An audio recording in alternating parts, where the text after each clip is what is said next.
So I've been playing a bit of Gears of War Reloaded. I got it for free through the Xbox app somehow. I'm not actually sure how I did that. I know they were giving the game away to anyone who owned Ultimate Edition, and I did own Ultimate Edition, but I owned it physically on Xbox One, but I got a free code for PC for owning the Ultimate Edition, even though when I go to my game library, it doesn't say I own Ultimate Edition. I don't know. I got the game for free. I wasn't going to ask any questions beyond that. But if you know me, you know I've been playing Gears of War since I was way too young to be playing Gears of War. The original Gears of War is one of the games that got me into video games in the first place, and I have an immense love for the original run of this series, and I've also been extremely let down, and I just bailed on the series after 4. I thought 4 was fine, but 5 I thought was a complete abomination, and was absolutely nothing like what I wanted from a Gears of War game. So I was excited to see Gears of War coming back. I don't know why they haven't remastered the trilogy or done anything like Master Chief Collection. That seems like such an obvious idea, but this is a decent start. And the fact that it's on PlayStation now, and the fact that everyone has crossplay, I think this is the series going in a very good direction on paper. But now that I've put some time into Gears of War Reloaded, I thought it would be an interesting time to give my perspective on things, because I think I have a unique perspective here. I'm someone who grew up playing the original Gears of War games. Gears of War has a very special place in my heart, but I'm also someone who has been completely let down by Gears of War, and I switched to PC in 2016, 2017, so I'm not even invested in the Xbox ecosystem anymore. Gears Reloaded is my triumphant return to the game, I guess, and in some ways it is a triumphant return, but in other ways I am not a happy camper. So I'm gonna do this YouTuber style. We'll start with the positives, and then we'll go to the negatives, and I'll put timestamps because most of you probably just want to hear the negatives, but we'll start with the positives so I can get your view retention rate before you switch over to the negatives. Okay, let's start with the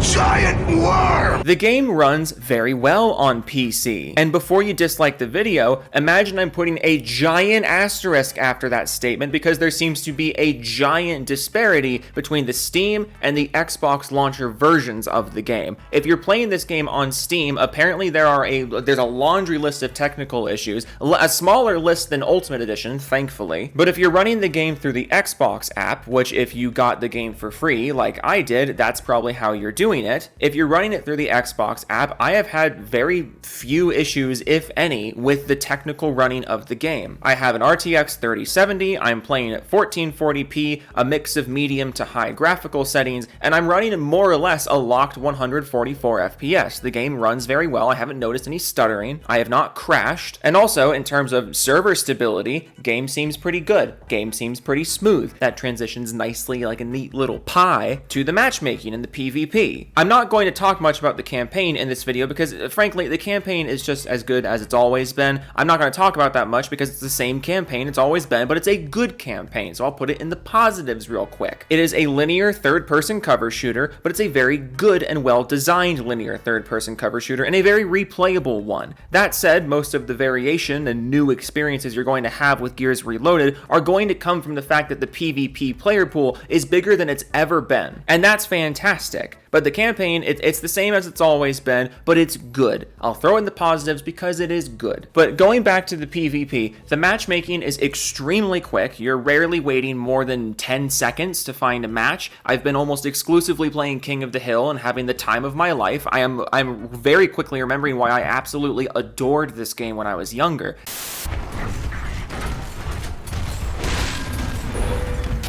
Dragon point. Got 2. Got 3. Give me that fucking point. Give me that fucking point. Cap, I just wiped the team.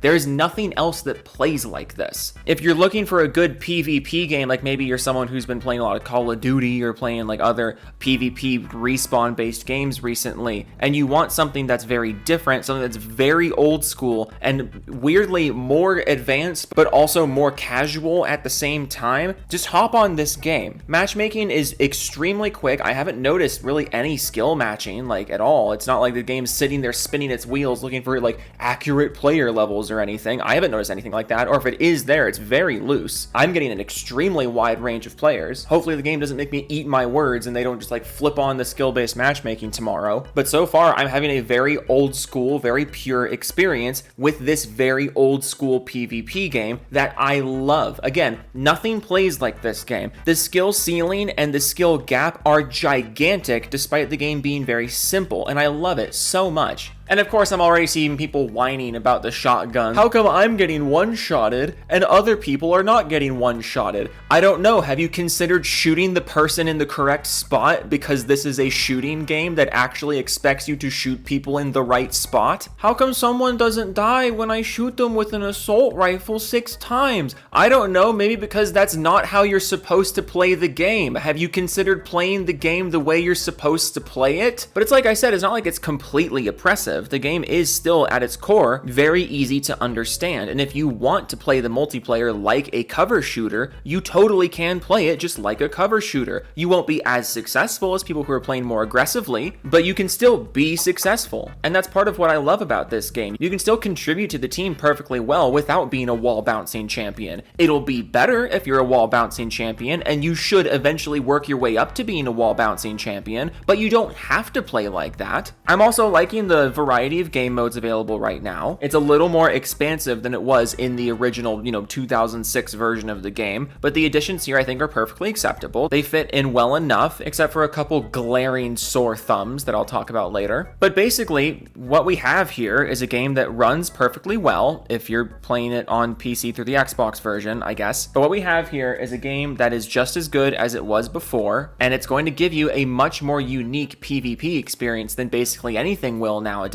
because everything that comes out nowadays has strayed so far from what made this kind of old school matchmaking so enticing to people. And I am happily uninstalling basically every other PvP game I was playing. But with all of that out of the way, let's transition to the negative. Giant war! I touched on the Steam technical problems already. I can't personally speak to those because I'm not playing the game on Steam, but those are unacceptable. There's no reason that a remaster of a remaster from 10 years ago, which itself was a remaster of a 9-year-old game, there is no excuse for technical problems like this at all. There is zero excuse for this, especially since this game is quite literally Ultimate Edition with the logos changed on the menus. That is it. And I know that a lot of people were expecting that, but I was expecting at least something more. When people tell you that Gears Reloaded is Gears Ultimate Edition, they are not being hyperbolic. It quite literally is Gears Ultimate Edition. The menus are the same, the interfacing is the same, all the animations and character models are the same. They are just upscaled and available on PlayStation now, and the PC version doesn't run as poorly. And I'm really torn on this because on one hand, I think the game was good enough to be just re-released on its own. I think Ultimate Edition was a perfectly fine remaster of the original game. It was perfectly acceptable to re-release that game, but to market it as something else and then make almost no changes at all, and the changes that you did make are mind-boggling. We'll get into those in a second. But this was a perfect opportunity to make some improvements, make some adjustments. But the only adjustments and changes that you made to the version that was already there are so minimal and or negative that I am struggling to defend the decision to re-release the game under a new title. Why didn't you just make a PS5 port with a big Xbox and PC update to the existing versions? Because that's what this is. It's not a new version of the game, it's just a patch and a port of the old one. But let's talk about what adjustments you could have made. You could have added an FOV slider to the PC version, but there's not one. Yeah, this is a AAA shooter under a new logo, a new title, released in 2025 with no FOV slider. Microsoft, what are you doing here? You know what game did have an FOV slider? Gears 5. And Gears 4. How hard would it have been to just slap that in here on the super cool, awesome Reloaded edition? Nope, no field of view slider. Also, I hope you weren't planning to play this game split screen on PC. And I know you may say like, oh, Joe, why would you expect PC split screen? Well, there's more people who play split screen games on PC than you would think. It's getting more popular to hook your TV up to your PC and play a split screen game, or just have people have buddies come over to your gaming station and play split screen games games, but that's not the important part. The important part is that split screen has been advertised for the PC version since the game was revealed. The game was revealed and marketed with split screen on PC, but alas, there is no split screen on PC. And has Microsoft made a statement about this? No. Instead, they edited the trailer so the split screen marketing isn't there anymore. Microsoft, what are we doing here? This isn't a case of like, hey, the split screen wasn't ready. Or like, we're having some issues with the split screen. Give us a week, we'll get it up and running. Give us a month, we'll get it up and running. And we're sorry, like we had a deadline, we had to get the game out, but like we're working on split screen. No, they just straight up deleted that part from the trailer. Are you fucking kidding me? I've never seen this before. And it may seem like a small thing that I'm harping on, but these are the kinds of things that we need to harp on, because if this becomes commonplace, it will be catastrophic to the industry as a whole. They literally sold this game on a feature that is not there, and then after we realized it wasn't there, they went back and cut that feature's listing from the trailer. Are you shitting me? Also, I know this wasn't a promised feature, but the fact that there's no Horde mode, I just find puzzling. This is supposed to be the definitive edition of Gears of War, the best version of the original Gears of War. And I know the original Gears of War didn't have Horde mode, but also, if this is the definitive version, and this is the PlayStation community's introduction to Gears of War, what was stopping you from just making a Gears 2 style Horde mode out of these assets that you already had? I'm questioning the decision to bring Gears to PlayStation and make a huge deal out of it, but then not include arguably the most famous way you can play Gears. And if you never played Horde mode in Gears of War 2, the original one, it literally was just a bunch of enemy spawns on the multiplayer maps. There was nothing stopping you from making, Horde Light or Horde 0.5. There was nothing stopping you, you just didn't want to. Which again makes me question why you didn't just do a big collection. Horde mode is arguably the most famous way that you can play Gears of War. But on the big triumphant return of Gears of War with the big historic PS5 release, it's not here. It just seems so backwards to me why you wouldn't find a way to put Horde mode in this release. Also, I mentioned game modes for PvP, and that they seem that they're good, but I have a big glaring problem with it. Well, my big glaring problem with PvP game modes is this screen right here. This is the list of game modes for competitive matchmaking. You got execution and execution. That's it. No competitive King of the Hill, no competitive assassination. This is what I mean when I say this was an obvious time for improvement. You could have added competitive King of the Hill, competitive assassination. It was the perfect time to do that. And don't try to tell me that they only have competitive execution because they're preserving the original game and the original PvP. And the original PvP didn't have competitive King of the Hill, man. They're preserving the original. Well, the original game didn't have team deathmatch at all, and that's there bold as brash. More like belongs in the trash! This is what's so frustrating to me. I love this franchise, and I love this game specifically, and I love that Microsoft is trying to make a big triumphant return and a big triumphant expansion into other markets and other ecosystems with this game. This is a game that I think deserves to be played as a game, and yet this is so low effort. This is the most low effort, remaster I've ever seen. I wouldn't even call this a remaster, but this is the most low effort thing, calling itself a remaster, I've ever seen. I'll go ahead and say it, this is more low effort than Last of Us 2 Remastered, because Last of Us 2 Remastered at least added that stupid, roguelite horde mode thing that I forget the name of. No Return, is that what it's called? Last of Us 2 Remastered at least added content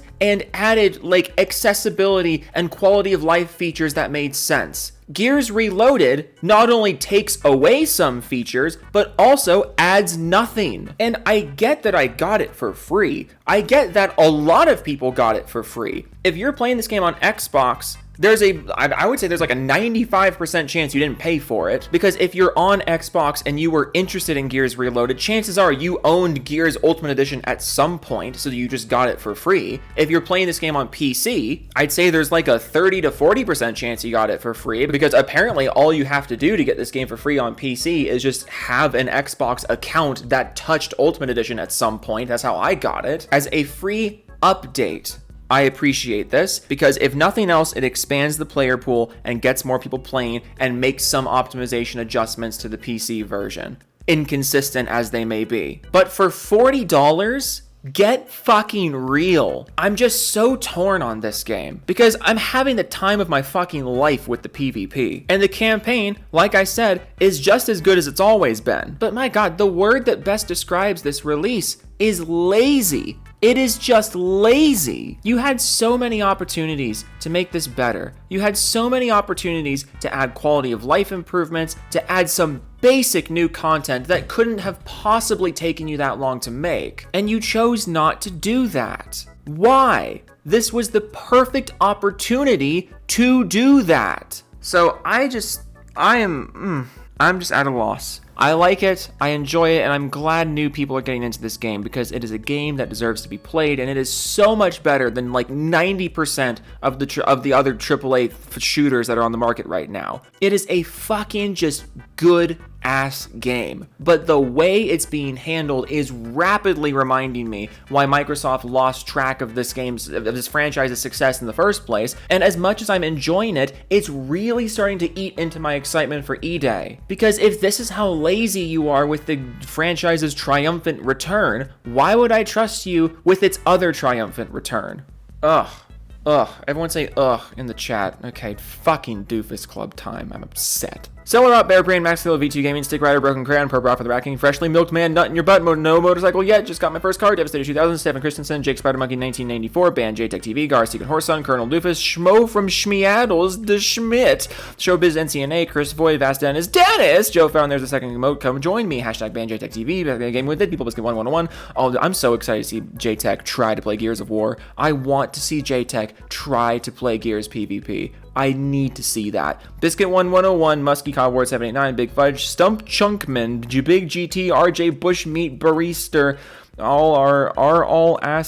all ass kissing tethers. Okay, Klepto Penguin to Judge 06, Multi the Beast Sims, Evanco, Realizer, Oracle, Return of the King, but is upside down, Pedro Pascal's left hand, Nate, Blast 1314, Jimmy Chops, I'm married to PC, Gamers, apologize to your wife, Joe, Master Killer, Firestorm 2056, Demetrius Papagiorno, Tom Storm, Laxon, Dan Porter Ridges, and Unknown 186718, Cap Dog 992, Steel Omni Killer 5782, Official Drag, aka Captain Jack, Bring Me Back to the Railroad Track, Epion 504, Grimsy, Head Shadow Bear 1789, Kushku, Unicorn Rocker, Benefondue, I live in DSP's walls, I'm stealing his forks. I just can't do this shit. I can't take it no more. I mean, Wings, T-Train, Rising Earth, Sensing Target, Non-Vola, I lied. I didn't forget to change my name. Partial mean 8, Volksauto, Codman 4372WX, The Gamer 127, YT, Alderatho 1, Dog Nixie Smile, Snake Eyes 227. I changed my name back to Gamer Word 72. You remember my old name? MK23916, Hentai, Machina Gamma, Elite, Fire Hazard 105, Rasp the Wolf, OK Toodles, Tech Gaming, Jungle Zone, Slim Jim, Collective, Stick Up Bum, Joe Trap Me the Moat, hashtag BanJTech TV, Gay Little with Autism, PC Gamer, Jessica Shepard, Ricky Spower, Ricky Tabby. I don't know about Hagar's horse, but I'll be the Godfather. Grooming the Snail Angel. My profile picture has a clippy in it. Big fuck, Corpus fuck, and their slop fuck. Sergeant Jason Bond, Baron Von Hop, Cyrus 6771, 2 checks on 940. Let's log on to your PC and pre-order BO7 with your PC with your... No. Take it back. Don't do that. Creed Warrior 23, Max Chev, Simply the Chat, Totally Insane, Gara Horse the... Oh god, Gara, King of Horse Girls, Lover of Horse Girls, Fuda. What? Night of Cypher, ML04, Iron 6 copies that click 2006 on Blu-ray, Wolf of Midnight, Sig Rider, Wolf of Midnight, Pig Bean, Steve Win Studios, Film Crack, Omen Gaming, Treat, Brown Thorns Game, Maganek, Severin, Evans, Mr. Spawning, 3 is the Callian, for Quiet Mix of Pow Pow, Donnie Weston, Nick Donegan, Draws Max on Twitch, come hang y'all, Gob Gonson, Rogue Winter 919, Bobby Hanner, Kitten Fanny, Hangman for Hire, Ellen Noble, Frost Crystal, Biogenesis, Ian Action, Floppy Pinkers 97, Make a Key, Scuffisco, Ghost, Hope, Ryosagi, Vasco, Raptor Tim, Amistef 94, Blue Hook, Film and Tip, Mr. Techno, Squeak, Oh No, It's Only Live Service Games, Minnie, Worker, Ben Jensen, McAdvertisement, Diego Garcia, Kibikins, I'm American Idiot, Harmon Smith of the Chin, Oh No, It's Justin Rand, Wood, Tweety Wayne, External Wolf 7, Joey Scoops, Smelly, Wrestling Geek, Joe Taku, Retro, Wannabe Hobo, Jidge, West Ability 310 Char, Rob Z, Veg, Groove Nina, Kurt Nallensback, Sal Hathan, Aldo, Ring is Baldo's Gate of Dark Souls. Harmon Smith. Nosferatu. Okay, Toodles.